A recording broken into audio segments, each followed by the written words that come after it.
I stepped off the plane into the thickest, sweetest air I'd ever breathed. Phnom Penh didn't feel like the end of something. It felt like a beginning. No emails waiting, no one expecting anything from me. Just the sounds of tuk-tuks rattling by and the smell of spices clinging to the evening heat. I found a little guest house near the river, a place with faded yellow walls and a creaky fan that buzzed like a tired bee. I didn't mind. I was free. Every morning I wandered the markets, the cafes, the side streets where old men played chess on broken tables. I drank coffee so strong it made my hands shake and watched the mango trees lean heavy with fruit over dusty sidewalks. It felt good, just sitting, just being invisible. I wasn't looking for anything. Not love, not trouble. That's what I told myself anyway. It was one of those slow afternoons when she appeared, weaving through the tables outside my usual cafe, a basket of jasmine bracelets hanging from her arm. She couldn't have been more than 30, maybe less. She wore a pale blue dress, simple but clean, and when she smiled, it was like the whole grey city stepped back to let her through. She stopped at my table and tilted her head. "You alone?" she asked, her voice soft but playful, like she already knew the answer. I laughed, a little embarrassed. "Guess I am." She swung the basket onto the table with a little bounce. "Buy one. Good luck for you." I fished a few crumpled bills from my pocket and bought two without thinking. She slipped one over my wrist herself, her fingers lingering just a second too long. "Very handsome," she said, flashing a grin that made my heart do something I thought it had forgotten how to do. I asked her name. "Lina," she said, tapping her chest lightly. "You?" I told her, and she repeated it back, stumbling a little over the consonants, giggling at herself. I hadn't heard a real laugh in a long time, not one that wasn't polite or tired or forced. "Where you from?" she asked, pulling out the chair across from me without waiting for an invitation. I told her, and she nodded solemnly like she understood more than she let on. "America good, you rich man," she teased, poking the air between us with a finger. I chuckled. "Not rich, just tired." I don't know why I said that. Maybe it was the way she looked at me, not with pity, but curiosity. Like she was peeling back layers with her eyes. She leaned forward, elbows on the table, chin in her hands. "You like Cambodia?" I nodded. "I think I do." She smiled so wide I thought her face might split. "You stay here long time?" "I show you." "Good places?" I grinned back. "That sounds dangerous." She laughed again, a short, bright sound that made a couple of nearby tourists glance over. "Maybe," she said, winking. "But fun." We sat there talking for what felt like hours, mostly her asking questions, me fumbling through answers. She wanted to know everything: why I came, if I had family, what my favorite food was. When I told her I liked mangoes, she clapped her hands together like I'd passed a test. "Tomorrow," she said, standing up suddenly, "I take you mango market. Best mango. Promise." Before I could respond, she slipped a second bracelet onto my wrist, tying it snugly. "Now you have double luck," she said. I watched her walk away, weaving through the crowd with a bounce in her step, her basket swinging at her hip. I sat there for a long time after she disappeared, fiddling with the bracelets, feeling like something small and important had just shifted under my feet. That night, back in my room, I lay on the lumpy mattress staring at the cracked ceiling, the smell of jasmine still clinging to my skin. I told myself it was nothing, just a friendly girl making a little money. But there was a part of me, the part that still remembered anniversaries and lazy Sunday mornings and someone humming in the kitchen, that hoped maybe it wasn't nothing. Maybe, just maybe, it was the start of something I hadn't dared to want in a long time. When my phone buzzed a little after midnight, I nearly dropped it, fumbling to pick it up. It was a text. "Hello, Mr. America. Sleep good. Dream mango." I stared at the screen, a stupid smile creeping across my face. I tapped back, "Looking forward to tomorrow." Seconds later, the reply came. "Me too, darling. Me too." I kept telling myself it was coincidence, how often I ran into her after that. First afternoon. Maybe Phnom Penh wasn't that big after all. Maybe it made sense that I'd spot her weaving through the market stalls, waving from across the road, popping up at the cafe with a basket full of flowers, or a shy smile. But deep down I knew it wasn't random. I started sitting at the same table every morning, pretending I was just enjoying the river view, but really I was waiting for her. She always found me. "You drink too much coffee," she teased one morning, plopping down in the chair opposite me without asking. "Not healthy for old man," I laughed. "You calling me old?" She grinned, her nose crinkling. "Little bit." She pushed a plate of sticky rice across the table. "Eat, make you strong." I picked up a clump with my fingers, feeling ridiculous, but she clapped and cheered like I'd just won a prize. Days turned into a rhythm. She'd show up, we'd talk, she'd sell a few bracelets to the tourists, then slip back to my table with 2 cups of sweet iced tea. Her English was rough, but her laughter filled in all the gaps. I told her about snow back home, how it blanketed everything and made the world quiet. She shook her head. "Too cold. I like hot." She stretched her arms toward the sun like a cat. "Cambodia good for heart." I found myself believing her. One evening, as the sky turned pink and gold over the Mekong, we sat side by side on the crumbling river wall, legs dangling over the edge. She kicked off her sandals and let her toes skim the air. "You stay here long time?" she asked, her voice softer than usual. I shrugged. "Maybe forever." It slipped out before I could think about it, but when she clapped her hands and squealed, I didn't want to take it back. "Good," she said, bumping her shoulder against mine. "I take care you." I laughed, trying to play it off. "You don't even know me." She tilted her head, studying me. "I know enough. You kind, you lonely, same like me." Her words hit harder than I expected. I looked out over the water, pretending not to feel the sting. "Maybe we both need a little kindness," I said. She leaned her head against my shoulder for just a second, light as a bird. "No, maybe," she whispered. "Everybody needs somebody." I didn't say anything. I couldn't. From then on, she started bringing me little things. A packet of mango slices wrapped in a banana leaf, a cheap plastic phone charm shaped like a laughing Buddha, a pair of sandals because she said mine were ugly foreign shoes. I tried to pay her back, but she would slap my hand away, laughing. "No, darling. Gift. You hurt my feeling," she'd say, fake pouting until I gave in. At night, lying in the sticky heat of my room, I thought about her more than I should have. The way her hair smelled faintly of smoke and sugar, the way her fingers brushed mine when she passed me a cup, the way she looked at me like I was someone important, someone worth sitting with at the end of a long day. I told myself it was harmless. I was just an old man enjoying a little attention. It didn't have to mean anything more. One afternoon we were sipping tea when she suddenly reached across the table and grabbed my wrist. "You're not married, right?" she asked, her eyes narrowing in mock suspicion. I shook my head. "Divorced a long time ago," she gasped, covering her mouth. "Bad lady, make you alone." I chuckled. Maybe it was my fault too. She shook her head so hard her earrings bounced. "No, you good man, I can see." She said it like it was the most obvious thing in the world, like she was stating a fact, not giving me a compliment. I felt something loosen in my chest, something I hadn't even realized was clenched tight. She leaned in, whispering like she was telling a secret. "I think maybe you my lucky man." I smiled. "Lucky? How you figure that?" She tapped the bracelets still tied around my wrist. "Double luck. Remember," I laughed, feeling foolish and happy at the same time. That night she texted me again. "Tomorrow, Mango Day, I find best one for you." I texted back, "I'll be there, can't wait." She sent a picture, a blurry close-up of her smiling face, and 3 mango emojis.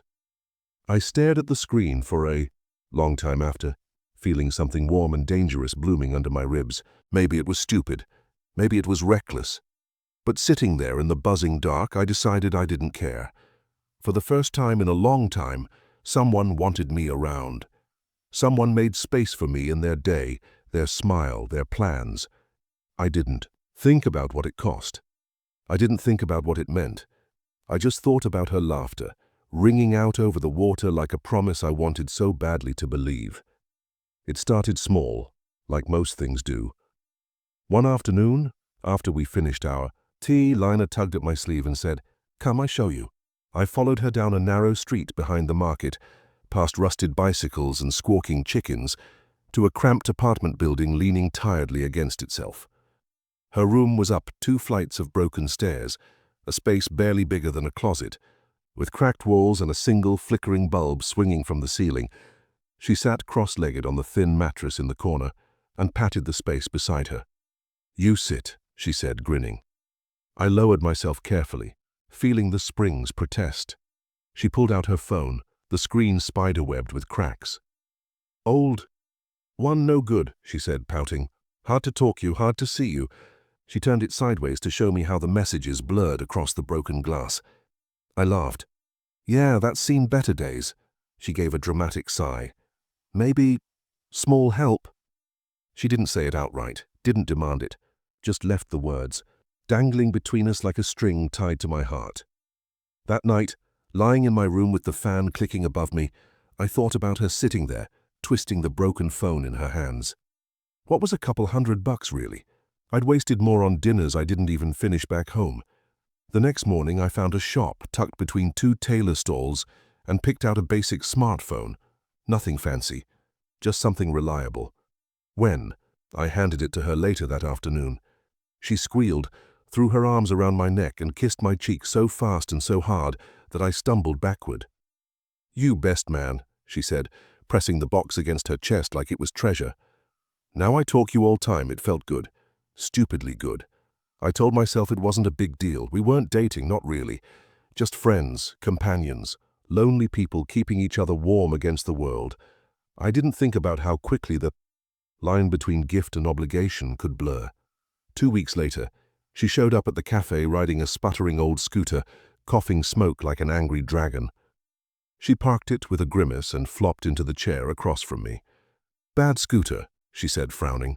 "Always stop. Very danger." I sipped my coffee and smiled. "Maybe it just needs a little work." She shook her head. "No fix.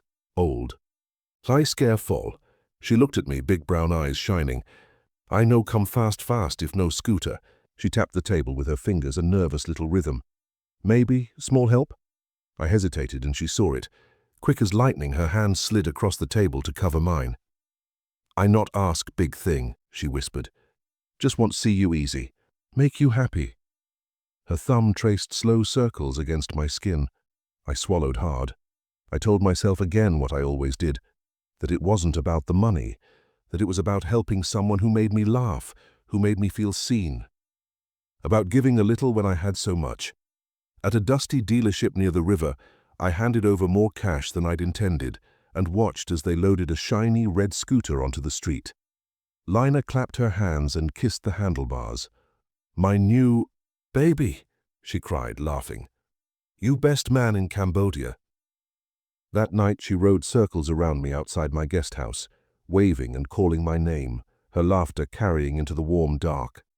I lay awake listening to the buzz of her engine fading, down to the distance, feeling a giddy sort of pride I hadn't known in years. I pictured her weaving through the streets, free and fearless because of me. It wasn't just a scooter, it was something bigger, a piece of a future I hadn't even dared to hope for. The next day, she showed up with 2 bowls of spicy noodle soup and plopped down at my table like she'd always belonged there. "Eat," she ordered, pushing a bowl toward me. "You too skinny." I laughed, taking the chopsticks she offered. She beamed at me across the steam rising from the broth. "You my hero now," she said between slurps. "My angel."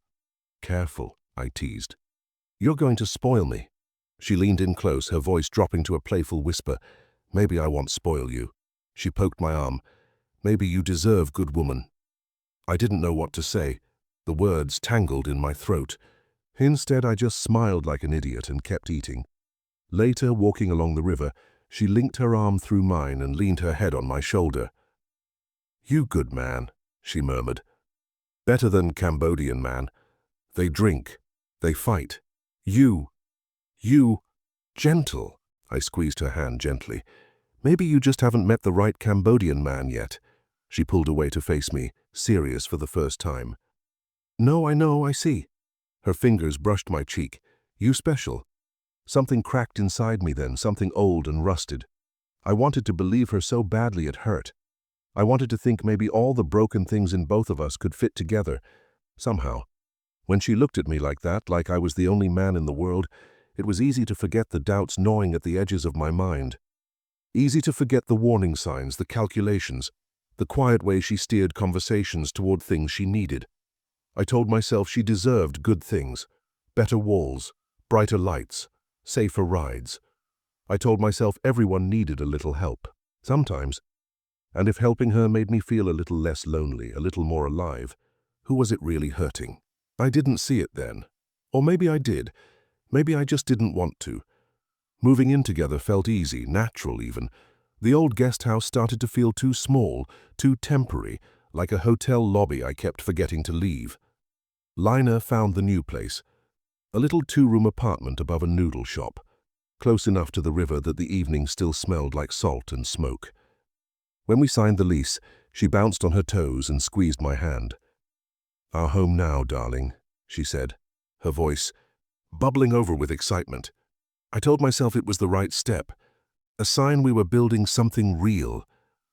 The first night she cooked rice and pork so spicy it made my eyes water. She sat cross-legged on the thin mat by the low table, giggling as she fed me bite after bite, with her fingers clapping when I coughed and wiped my nose. "Make you strong," she teased. "Cambodian man no cry." I laughed along with her, loving the sound, loving the way she made this strange new place feel like something close to a life. The bills started quietly, a knock at the door, a folded piece of paper, a few numbers scribbled in rough handwriting. "Electric," she said, shrugging. "Very high this month, maybe problem." I nodded and peeled off a few notes without thinking. A few days later, she showed me a torn envelope. Water bill, pipes old, leak maybe. Another handful of cash. Then there was the school fee for her niece, who I'd met once, a shy girl hiding behind Lina's legs at the market. "She's smart, darling," Lina said, eyes shining. "She doctor one day, we help her, okay?" I hesitated, thumb brushing the edge of my wallet. Lina caught it, that flicker of doubt, and leaned across the table to touch my cheek. "You have good heart," she whispered. "You save me, you save family too." Her hand was warm against my skin, her smile soft and grateful. I nodded, hating myself for even thinking twice. At first it felt good being needed. I told myself it was different here. Family was everything. Community meant survival. Back home, I'd spent too many years eating dinner alone, paying bills no one noticed, existing without anyone depending on me. Here I mattered. Here my money didn't just buy groceries, it bought belonging. But the numbers started stacking up. Rent crept higher, repairs were constant. School books, medical visits, sudden emergencies that always seemed to happen after sunset. I tried once to ask, "Didn't we just pay the rent last week?" I said, flipping through a stack of crumpled receipts on the table. Lina pouted, crossing her arms. "Landlord want more, he bad man, he say dollar go up." "But the lease." She cut me off with a sharp look I hadn't seen before. "You not trust me?" The question landed heavy in the room. I opened my mouth, closed it again. "So of course I trust you," I said, feeling the words scrape against my throat. She softened instantly, sliding into my lap, wrapping her arms around my neck. "You, my darling. You, my hero. No worry. I fix everything." She kissed my cheek, then my jaw, then my mouth, sweet and clinging. I let it happen. I wanted to believe her so badly. Later that night, lying awake beside her in the sticky dark, I stared at the ceiling fan, spinning in lazy, drunken circles. Something inside me itched, something I didn't want to scratch too hard. I thought about the bills I couldn't read, the promises I didn't understand, the smiles that sometimes didn't quite reach her eyes. I thought about asking for proof, for explanations. I thought about saying no. But in the soft glow of the streetlights outside our window, I turned and watched her sleep, her face relaxed and peaceful, and I told myself it didn't matter. Love wasn't a ledger. Family wasn't a contract. In the morning, over sticky rice and strong coffee, she laughed at a joke I barely understood, slapped my shoulder playfully, and called me my old man. She slipped her hand into mine across the table and squeezed. "You happy?" she asked, cocking her head. I smiled. "Yeah, I'm happy." She beamed. "Good, we happy together." I wanted it to be true. I wanted it so much I didn't notice how fast the cash disappeared, how easily my doubts got buried under jasmine-scented kisses and late-night promises. I stopped asking questions, stopped checking receipts, stopped thinking about the old voice. In my head, the one that used to warn me when something didn't feel right. Every time she smiled, every time she leaned her head on my shoulder and whispered, "You best thing happen me," it got a little easier to ignore. It was Cambodia, after. All family helped family. That's just how things worked. She said it, so it had to be true. And if the weight in my chest grew heavier each time I handed over another wad of bills, I told myself it was just the price of love. A small price, really, compared to what I'd already lost in my life. I wasn't being used. I wasn't being fooled. I was building something, at least that's what I needed to believe. Nights out with Lina used to feel like a dream, the kind you didn't want to wake up from. But somewhere along the way, something shifted. It wasn't big at first, little things. She started drifting away from me in the market crowd, slipping through stalls while I argued with fruit sellers or counted my change. I'd turn around and she'd be gone, just a ghost in the neon mist. I'd find her 10 minutes later, breathless, laughing, her arms full of trinkets she swore she'd bargained for. She always smelled different after she came back, stronger, sharper, like expensive cologne that didn't belong to me. I told myself it was the crowd, just a mix of perfumes and sweat in the air. Phnom Penh was noisy, messy, alive. That was all it was. One night, sitting at a cracked plastic table, I saw her glance at her phone and smile in a way that made my chest tighten. She giggled under her breath, tapped a few buttons, then flipped it face down. "Business," she said, waving her hand like it was nothing. "Family thing." I tried to sound casual. "Everything okay?" She reached across the table, squeezed my hand. "Are you too much worry?" she teased, flashing that perfect grin. "I hear with you, darling, only you." I nodded and smiled like an idiot, but I couldn't stop my mind from spinning. Who needed to hide family texts? Who needed to giggle like a teenager over a grocery list? I wanted to ask. God, I wanted to. But I didn't. I sat there, feeling the cheap beer sour in my stomach, pretending everything was fine. At another bar, a sweaty little dive tucked behind the market, it got worse.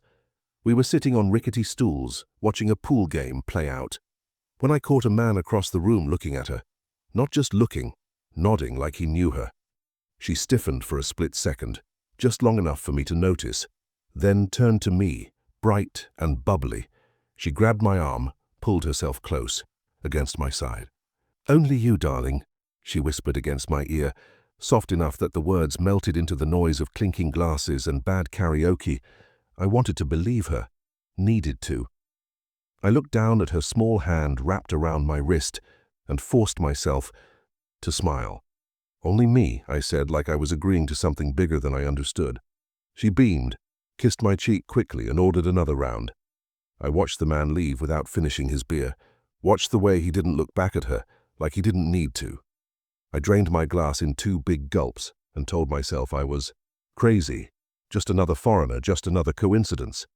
But the coincidences kept piling up. Her phone buzzed at odd hours. She disappeared to take calls in the alley behind the noodle shop. She came home late from the market, arms empty, saying the prices were too high today. One afternoon I asked, careful, casual, like I wasn't already dying to know, "You meet anyone today?" She blinked at me, wide-eyed, like the question didn't even make sense. "Only you, darling. Who else?" I nodded like a fool. "Of course, just wondering." She slid onto my lap, wrapping her arms around my neck. "How you funny man," she giggled. "You think too much. Maybe you need strong drink." Maybe I did. Maybe I needed 100 strong drinks. Anything to drown out the voice in my head screaming at me to wake up. But when she kissed me, when she called me my man, I let it all go. Let her lie if she was lying, let her use me if she was using me. I didn't want to know. Late that night, as she dozed beside me, her arm draped heavy over my chest, I stared at the cracked ceiling and thought about the man at the bar.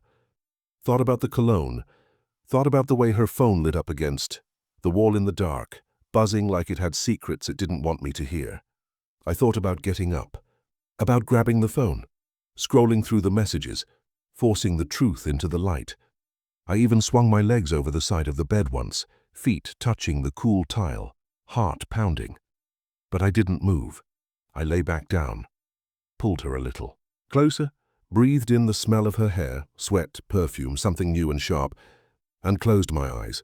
"I trust you," I whispered into the dark, so soft I wasn't sure if I meant for her to hear it or for me to believe it. She mumbled something in her sleep, something that sounded like my name, and for one terrible, beautiful moment, I let myself believe it was love. It was supposed to be a surprise. Our little anniversary, 1 year from the day she tied that first jasmine bracelet around my wrist. I stopped at a bakery on my way home, picked out a cheap chocolate cake with a wobbly red, heart piped on top. It wasn't much, but I thought she'd laugh. Maybe clap her hands the way she always did. Maybe throw her arms around me and call me her darling, like it still meant something. I walked faster, grinning like a fool, thinking about her face when she saw it. I even rehearsed a little joke in my head about getting old and fat together. I should have noticed the silence when I climbed the stairs. No music, no TV, just the ceiling fan ticking like a clock counting down.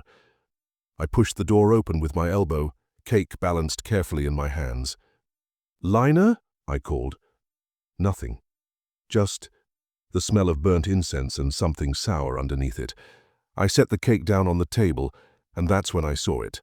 A single sheet of lined paper, folded neatly, sitting dead center like a bullet, waiting for my chest. I picked it up, my fingers already trembling. At the top, in her looping, childish handwriting, it said, "Things you give me, darling." Below that, a list, each word stabbing harder than the last. Rent, $2,400, food, $1,200, phone, $400, scooter, $600 of clothes, $900 medical, $500 family help, $3,000 trips, $2,650 jewelry, $1,200 love care fee, $4,500. Every line had a number. Every number was circled in red ink. At the bottom, underlined twice, was the total, $18,450. And right beneath that, in letters that slanted downward like she couldn't wait to be done, the words, "Thank you, darling. Time to finish." I stood there staring at it, trying to make sense of what my eyes were seeing. My brain kept offering stupid explanations. Maybe it was a joke. Maybe she was planning some kind of big romantic reveal. Maybe, God, maybe anything but what it clearly was. The door creaked and she walked in, carrying 2 plastic bags of something. I couldn't smell or see. She froze when she saw me holding the paper. For a split second, something flickered across her face. Not fear, not regret, just impatience.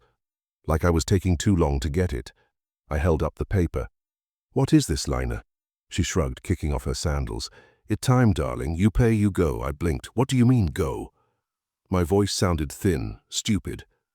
She dropped the bags on the counter and started unpacking like we were talking about the weather. "You happy now? You have good time? I have good time. Now finished." I stepped closer, the paper crumpling in my fist. "You kept track," I said, barely above a whisper. "You wrote down every—" "Not every," she interrupted, laughing a little. "Some I not write. Some small thing. I fair." I stared at her, at the woman I thought I knew, at the stranger counting out handfuls of rice into a pot like we were roommates splitting groceries. You mean this whole time?" And she turned to me, hands on her hips. "You know how Cambodia worked, darling. You old man, I young girl, you pay, you happy." "No," I said, shaking my head. "No, it wasn't like that. You said you cared." "You said—" She snorted, actually snorted like I'd told the funniest joke she'd heard all year. "I say many thing, darling. Make you feel good. You want here love, I say love. You want here forever, I say forever. This normal, this fair." I stumbled back a step, the room tilting sideways. I thought— I couldn't even finish the sentence. She pulled out her phone, tapped a few buttons, barely looking at me. "You good man, darling. You better find other girl now, younger one maybe. I help you, okay? I know many." I laughed then. a raw, broken sound that tasted like blood in my mouth. "You help me," I repeated. "You help me." She nodded seriously like she was offering a business deal. "You good client. I give you discount next time." Something inside me cracked.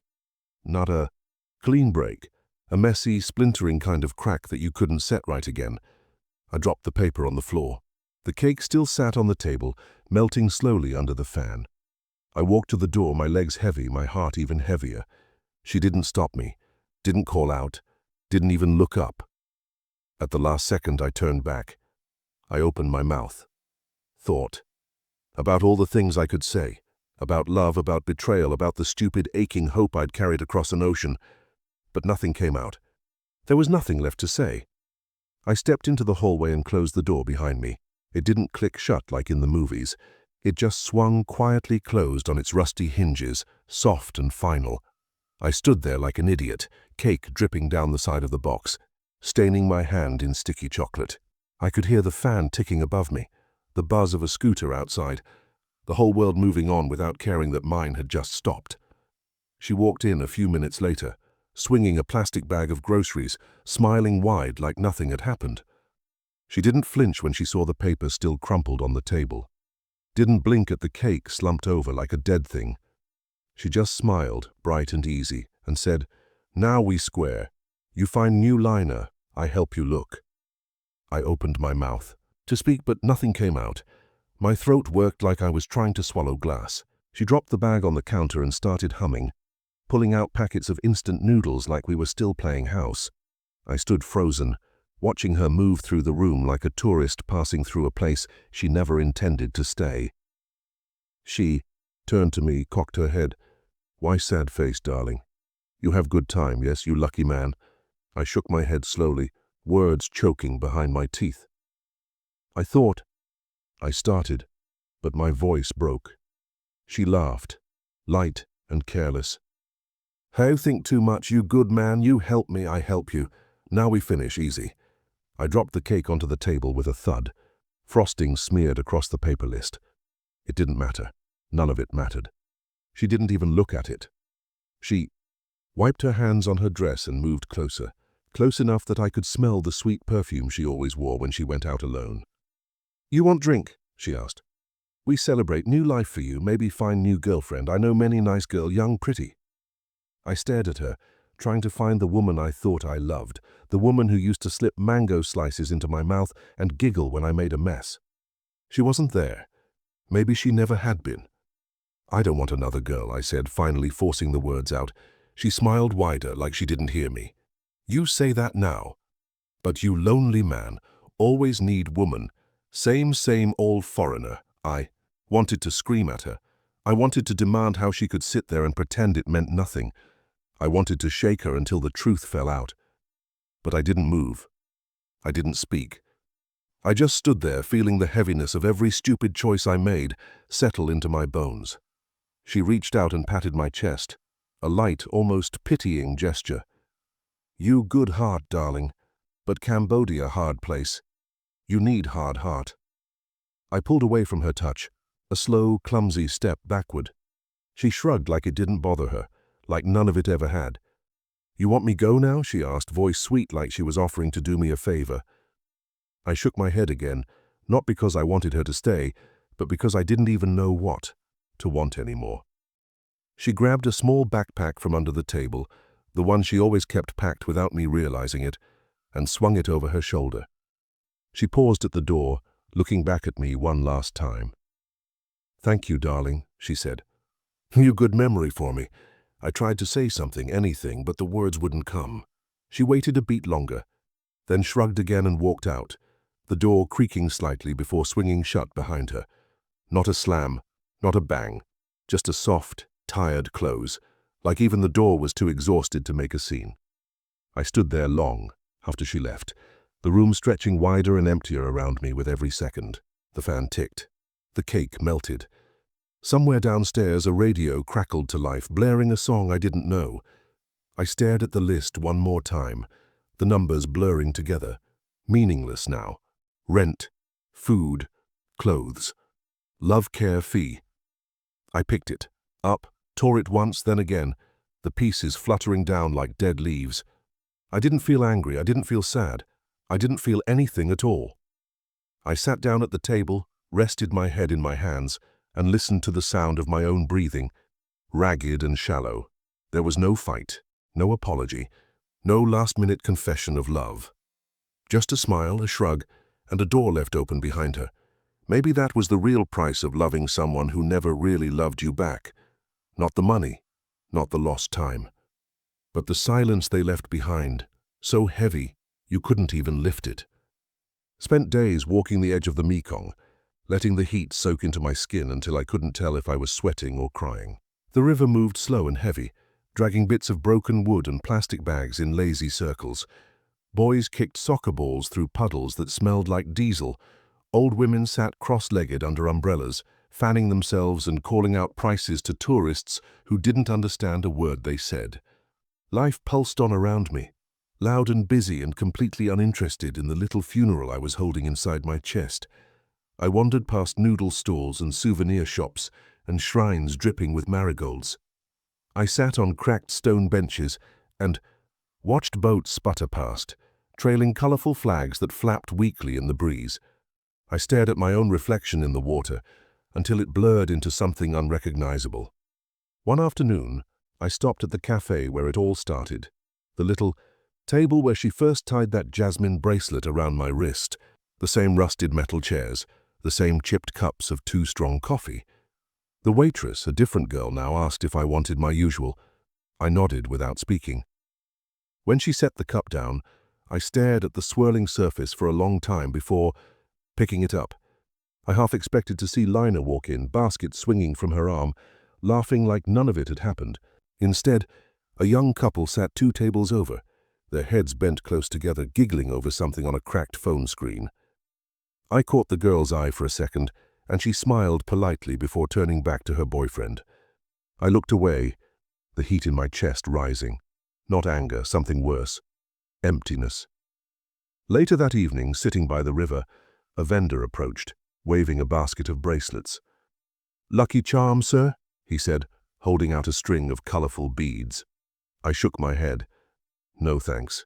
He grinned anyway. "Very cheap, make good memory." I almost laughed. "Got enough memories," I muttered, waving him off. He shrugged and moved on without a second thought. I pulled my old bracelet from my pocket, the one she gave me that first day, now frayed and faded. I turned it over in my fingers, feeling the rough threads catch on my skin. I should have thrown it away. I should have hurled it into the river and watched it sink. But I couldn't. I wasn't angry at her. I realized that somewhere between the broken streets and the burned rice stalls, I wasn't mad she took my money or that she wrote me down like a business transaction. I was something worse. I was a man who saw the truth too late. She never lied to me, not really. She smiled when I needed her to. She whispered what I wanted to hear. She held my hand when the world felt too big and too empty. She never said forever, never promised me a white dress or a golden anniversary. I just never asked the right questions. I wanted to believe, God, I needed to. I built the story in my head, brick by brick, and she just moved in and made herself comfortable. One night, sitting alone on the river wall, I caught an old man watching me. His skin was dark and leathered from the sun, his clothes thin and patched. He held a battered guitar across his knees. "You sad, sir?" he asked, not unkindly. I shrugged, just thinking. He nodded like he understood something deeper than I was, saying, "Thinking too much make heart heavy." "Yeah," I said. "Feels pretty heavy." He strummed a few soft chords, something mournful and slow. "Cambodia like river," he said. "Sometimes give, sometimes take." I didn't answer. I just listened to the music drifting into the humid night, letting the weight of it all settle over me. The next morning, I packed a small bag. Fewer things than I arrived with, somehow. I left the apartment key on the table under the melted remains of the cake box. I didn't leave a note. There was nothing left to say. Before I walked away, I tied the old jasmine bracelet around the lamppost outside the cafe. A goodbye nobody would notice. As I stood there looking out over the muddy water, I whispered the only truth I had left. I let it happen. And then I walked away. I packed what little I had left into a battered canvas bag. A few shirts, a pair of sandals, some wrinkled papers I didn't even bother to unfold. The scooter went first. I sold it to a boy who barely looked old enough to ride, his father counting out the bills slowly into my palm. "Good bike," the father said, nodding. "You lucky man before." I didn't answer. I didn't feel lucky. I gave away the rest. The old fan, the cracked plates, the battered table where we used to sit cross-legged eating rice and pork with too much chili. A neighbor, a woman with missing teeth and a kind smile, took it all without asking questions. "You leaving, sir?" she asked, tying the last chair to the back of her motorbike. "Yeah," I said, rubbing the back of my neck. "Time to move on." She nodded like she'd seen it happen 100 times before. Maybe she had. I kept the jasmine bracelet in my pocket until the very end. It didn't smell like anything anymore, just a frayed piece of string, brown with age and sweat and memories that didn't belong to me anymore. I rolled it between my fingers as I walked to the cafe where it all started. The place hadn't changed. Same wobbling chairs, same cracked tile floors. A different girl wiping down tables, humming under her breath. I ordered a coffee I didn't want and sat at the same table, staring out at the river, while the city buzzed and stumbled and carried on, like it always had. I pulled out the bracelet and set it down on the table, right where she had first slipped it onto my wrist, tying it so tightly I thought it might leave a mark. I didn't write a note. I didn't leave a message. I just pushed the bracelet to the center of the table and stood up. As I turned to go, the girl behind the counter called out, "You forget something, sir." I shook my head. "No, it's not mine anymore." She looked confused but didn't chase me. Just tucked the rag into her belt and went back to scrubbing the counter. I walked slow, letting the sun beat down on my shoulders, letting the noise of the city sink into my skin one last time. Every step felt lighter, not because I was healed or fixed or any of those lies we tell ourselves when we leave something behind, but because the weight wasn't mine to carry anymore. I passed the noodle shop where she used to bargain for extra. Chili, the corner where she kissed me for the first time, laughing against my mouth like the whole world was a joke we were in on together. I didn't stop. I didn't look back. At the edge of the market, a boy with a tray of bracelets called out, to me waving a string of beads in the air. "Lucky charm, sir, only $1. I smiled, a real one this time, small and tired and maybe a little sad. "Already had one," I said. He laughed and jogged off toward another tourist, already forgetting me. I kept walking. When I reached the dusty bus station, I bought a ticket without asking where it was going. The man behind the counter didn't even glance up as he handed it over. As I sat waiting, an old woman shuffled by selling bottles of water, her face lined with the kind of sorrow that doesn't shout anymore, just hums under the skin. I bought one, pressed a few extra bills into her hand. She looked up at me, nodded once and moved on. The bus pulled up with a wheeze and a jolt. I climbed aboard, found a seat by the window, and leaned my head against the warm glass.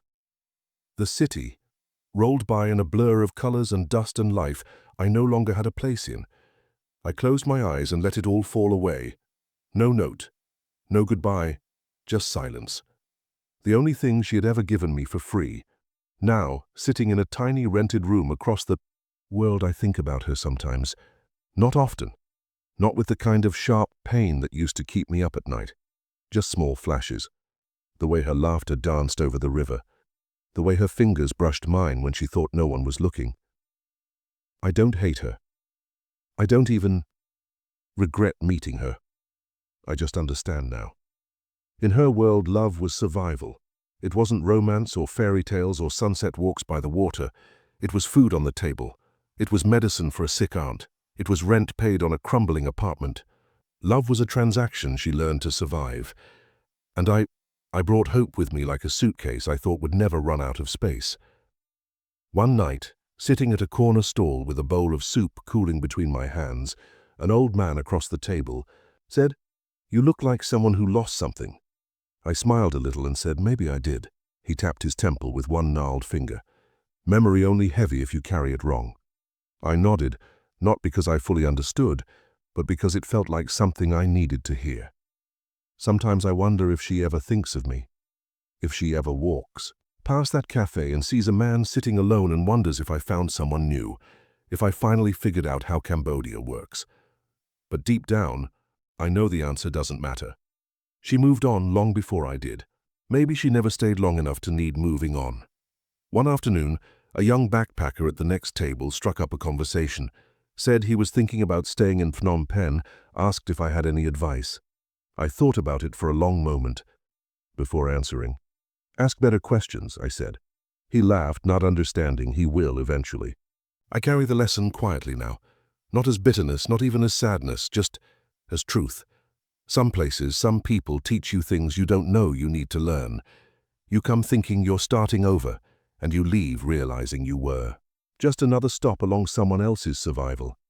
If I close my eyes, I can still hear her voice. "You lucky man," she used to say, tapping my chest like she was blessing me. Maybe she was right. Maybe luck isn't about keeping everything you came for. Maybe it's about walking away with your heart still beating, even if it's bruised, even if it's smaller, even if you have to stitch it back together with old threads and stubborn hope. I met another man last week, sitting by the river where the fishermen haul in their catches at dawn. He told me he'd just arrived from the States, divorced, lonely, starting over. He asked where the best places were to meet people. I smiled and pointed him toward the busy streets where the bars never close and the smiles never quite reach the eyes. He thanked me and said, "Hope I have better luck." I almost said it then, almost told him luck has nothing to do with it. That hope is the most expensive thing you can buy out here, and most men don't even realize they're spending it until it's gone. But I didn't. Some lessons you can't teach. Some you have to pay for yourself. Back in my room, lying on the thin mattress that smells faintly of mildew and old cigarettes, I think about the bills I paid. Money, yes, but not just that. I paid in trust, in time, in the pieces of myself I gave away without asking for anything real in return. I paid for believing in something that only existed because I needed it to, and still somehow I don't wish I could take it back. I needed to believe then. Needed to feel something, even if it was only for a little while. Needed to remember that my heart could still beat for someone, even if they were only pretending to beat for me. Hope, it turns out, is the most expensive thing you can buy. And even when it breaks you, even when it leaves you alone in a rented room on the wrong side of the world, somehow, it's still worth it.